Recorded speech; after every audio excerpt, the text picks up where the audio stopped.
আসসালামু আলাইকুম। স্বাগত সবাইকে Laboni kitchen cooking and gardening এ। আশা করি আপনারা সবাই ভালো আছেন। আজ আপনাদের সাথে শেয়ার করব আমার জোড়া লাউয়ের সফলতা। বেশ কিছুদিন আগেই আমি এর একটি ভিডিও আপনাদের সাথে শেয়ার করেছিলাম, যেখানে দেখিয়েছিলাম যে জার্মিনেট ছাড়াই আমি দুটি বীজ দিয়ে গাছ বানাচ্ছিলাম। তো আমার জোড়া লাউগুলো আপনারা একটু দেখুন যে গাছটি কতটা সফলতা দিয়েছে। পাতাগুলো একেবারেই সতেজ ও সবুজ আছে, কোনো প্রকারের পোকামাকড় এখনো আসেনি। আর গাছের শিকড়গুলো একটু দেখুন, একেবারেই তরতাজা ও সতেজ আছে, কোনো প্রকারের ভাইরাল ইনফেকশন হয়নি। যখনই দেখা যাবে গাছের এই শিকড়গুলো একটু সবুজ আকার ধারণ করেছে, তার মানে মাটির নিচে ফাঙ্গাল ধরা শুরু হয়েছে। তো মাটি এবং শিকড় একেবারেই পরিপুক্ত আছে, আর গাছগুলো একেবারেই খুবই দারুণভাবে বাড়ছে, তা একটু ডালপালা ও ডগাগুলো দেখলেই বুঝতে পারবেন।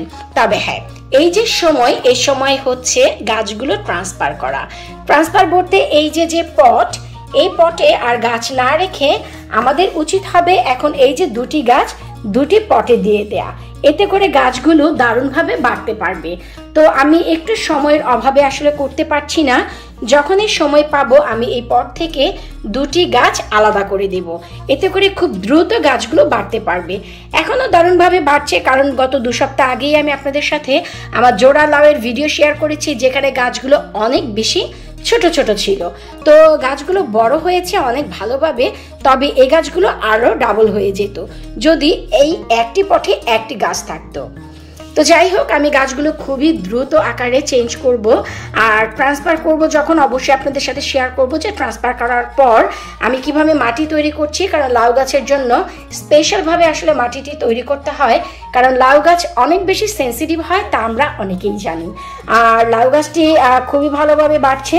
এই যে একটু লক্ষ্য করলেই দেখবেন, এই যে দেখুন, যখনই দেখবেন যে গাছের পাতায় ঠিক এমন চিকন ডগা ছেড়েছে, এই যে, তার মানে গাছের বৃদ্ধিতে কোনো প্রকারের কোনো হেলামি নেই, খুব ভালোভাবে বাড়তে পারছে।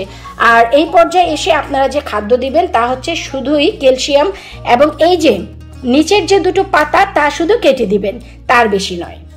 আর একেবারেই যারা নতুন, আমি তাদের জন্য আজ একটি টিপস দিতে যাচ্ছি। লাউ গাছের জন্য 100% সফলতা পেতে গেলে আপনারা লাউ গাছের কি করবেন। অনেক সময় দেখা যায় লাউ গাছে অনেক পাতা টাতা জন্মালে আমরা নিচ থেকে অনেকগুলো পাতা কেটে শুধু ডাল রেখে দেই। আসলে কখনোই তাই করবেন না। একটি জিনিস মাথায় রাখতে হবে, আমাদের এই গাছ পাতা থেকেই কিন্তু খাদ্য সংগ্রহ করে। তো পাতা আপনারা ফেলবেন বুঝে, কিন্তু গাছে কিছুটা পাতা অবশ্যই রাখবেন, কারণ যদি পাতা না থাকে গাছ তাহলে কিভাবে খাদ্য সংগ্রহ করবে, সেদিকে একটু নজর রাখতে হবে। আশা করব আজকের এই টিপস আপনাদের ভালো লাগবে। আমি শুধু এই যে নিচের দিকে যে দুটো পাতা আছে, এই যে এই নিচের দুটো পাতা আর এই যে নিচের দুটো পাতা ফেলে দিব, বাকি পাতাগুলো কিন্তু আমি ফেলবো না, কারণ এই পাতা থেকেই গাছ তার নিজস্ব খাদ্য সংগ্রহ করবে। আশা করব যারা লাউয়ের চাষ করছেন তারা অনেক বেশি খুশি হবেন জেনে যে আমার সময় হয়ে গেছে গাছগুলো বাহিরে দেওয়ার। আগামী 3 সপ্তাহের ভিতর আমি আমার প্রপার গার্ডেনিং শুরু করে দেব বাহিরে। সবাইকে আমন্ত্রণ জানাচ্ছি লাবণী কিচেন কুকিং অ্যান্ড গার্ডেনিংয়ে। Keep watching my channel. অনেক নতুন তথ্য এবং অনেক নতুন নতুন ভিডিও পাবেন আমার গার্ডেনে। এতদিন ছিল আমার ইনডোর প্ল্যানিং, ঘরের ভিতরের গার্ডেনিং, শুরু হয়ে যাবে আমার বাহিরের গার্ডেনিং।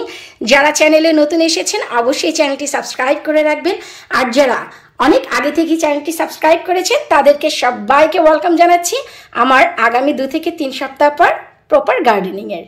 বিদায় নিচ্ছি আজকের মতো। আল্লাহ হাফিজ।